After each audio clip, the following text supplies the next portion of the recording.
दोस्तों नमस्कार। शुरू करते हैं आज का अपना वीडियो। और शुरू में ही मैं आपको बता देता हूँ कि इसका टॉपिक क्या रहेगा। टॉपिक दोस्तों आपने थंबनेल में भी पढ़ लिया होगा, मैं भी आपको बता देता हूँ कि कम बजट में आप अपने घर पे अच्छे से अच्छा पेंट करा सकते हैं। लेकिन जो लग्जरी पेंट होते हैं जिसमें बहुत ज़्यादा खर्चा आता है, यहाँ पे वो खर्चा नहीं होगा, लेकिन पेंट आपके घर का अच्छा होगा। और आपका ऐसा भी कोई नहीं कहेगा कि आपके घर में इस बार कम बजट में पेंट हुआ है, क्योंकि अच्छा पेंटर और अच्छी समय के अंदर अगर पेंट किया जाए तो काम अच्छा हो सकता है।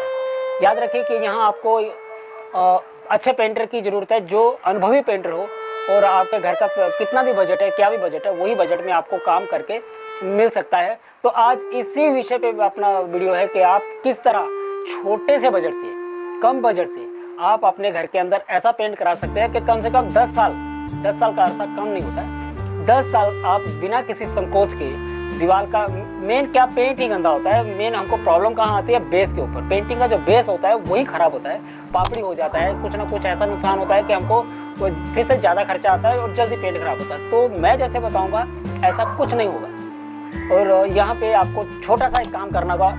भी इस चैनल को सब्सक्राइब नहीं किया तो पहले आप कर लीजिए, और यदि वीडियो अच्छा लगे तो लाइक कीजिएगा। बस इतनी मेरी रिक्वेस्ट है। तो चलिए शुरू करता हूँ। आपके काम का एक टॉपिक है जो आपको जरूर सुनना चाहिए। तो दोस्तों, जब हमारा घर के नया प्लास्टर होता है तो सबसे पहले वहीं हमारा बजट गड़बड़ाया रहता है। तो क्या करना है वहाँ पे हमको? सबसे पहले उसमें जब हम पीओपी, जहाँ मैं जो चीज़ मना करता हूँ पीओपी नहीं चढ़ाना है, लेकिन यहाँ आपको पीओपी यूज़ करनी है, क्योंकि यदि आप पुट्टी यूज़ करेंगे तो यहाँ पे 4 गुना बजट बढ़ता है। पीओपी से 4 गुना बजट बढ़ता है, क्योंकि उसमें समय और मटेरियल दोनों ही ज़्यादा जाता है।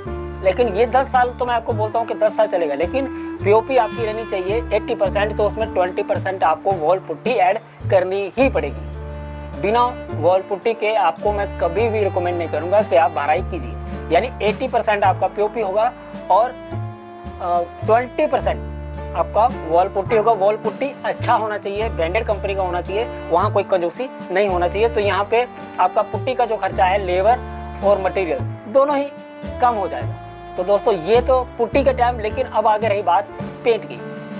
जब आपका दो ही कोट बहुत होता है, दूसरे से तीसरा कोट आपको मारने की ज़रूरत नहीं। तो 2 कोट मारने के बाद आप उसको, यदि अभी आप करवाने वाले हैं तो आप याद रखिए कि 2 कोट होने के बाद उस पर आपको पेपर फिनिश करवा देना है। तो यदि पेंटर है तो आप भी याद रखिए, भाई आपका भी फायदा होगा। तो उसके ऊपर पेपर मारने के बाद इस तरीके से भरना है कि आपको ज़्यादा काटना ना पड़े।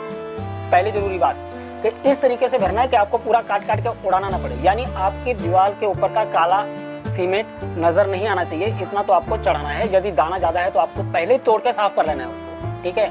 तो दूसरा, जब आप पेपर मार के हो जाए तो वहाँ पर आपको वाटर प्राइमर इस्तेमाल करना है, जो मैंने हमेशा मना किया है, क्योंकि मैं हमेशा 30-35 साल, 40 साल, 50 साल पेंटिंग की बात करता हूँ। यहाँ सिर्फ मैं बता रहा हूँ कि 10 साल ही चलेगा। तो उसके ऊपर आपको वाटर पेंट, वो भी एशियन पेंट का होना चाहिए, दूसरा कोई लोकल चालू कुछ भी पट्टी मत कीजिए, वहाँ भी बजट आपका कम हो जाएगा, ठीक है। वाटर पेंट यानी तेल भी बचेगा आपका, और जो समय रहता है उसका सूखने का वो भी बचेगा। यहाँ पे भी आपका थोड़ा बजट कम हो गया। तीसरा बात करते हैं पेंट की। तो दोस्तों, अगर आप चाहते हैं कि नहीं भाई हमको लुक तो वैसा ही चाहिए जैसा होता है, जो रॉयल वगैरह में दिखता है, तो दोस्तों आप वहाँ पे ट्रैक्टर शाइन इस्तेमाल कर सकते हैं। यदि आपको थोड़ा सा और बजट, ज़्यादा फर्क नहीं पड़ता है, और थोड़ा सा ही, तो आप एक्रेलिक डिस्टेंपर मार सकते हो। एक्रेलिक डिस्टेंपर यानी एक्वालॉक आता है डिस्टेंपर, उसको आप यूज़ कर सकते हैं। 2 ही कोट मारेंगे तो आपके घर का काम फिनिश हो जाएगा। और यहाँ पे बात आती है कि लोखंड है, वुडन है, जितने भी लकड़ी और लोहे का जो काम है, वहाँ पे आप प्लीज़ प्रॉपर काम ही कराइए, क्योंकि वहाँ पे फिर जब दूसरे टाइम आप 2 साल 3 साल पर फिनिशिंग और अट्रैक्टिव आप फिनिशिंग कराने के लिए आप काम कराने जाएंगे तो आपका बहुत खर्चा आएगा। तो ये चीज़ें आप संभाल के कराइए। तो आप यकीन मानिए, जो रॉयल पेंट और पुट्टी वगैरह वो सब यूज़ करने के बाद जब आप बहुत बड़ा खर्चा करते हैं तो यहाँ पर आपका आधा खर्चा हो जाएगा, या यकीन मान लीजिए। यानी आपके जो घर का जो पेंटिंग का बजट होता है, जो हाई फाई करने का, उसका ये देखेंगे तो सिर्फ आधा। अब सोचिए, आधे बजट में यदि आपका काम होता है, वो यानी मौका भी संभाल लेगा।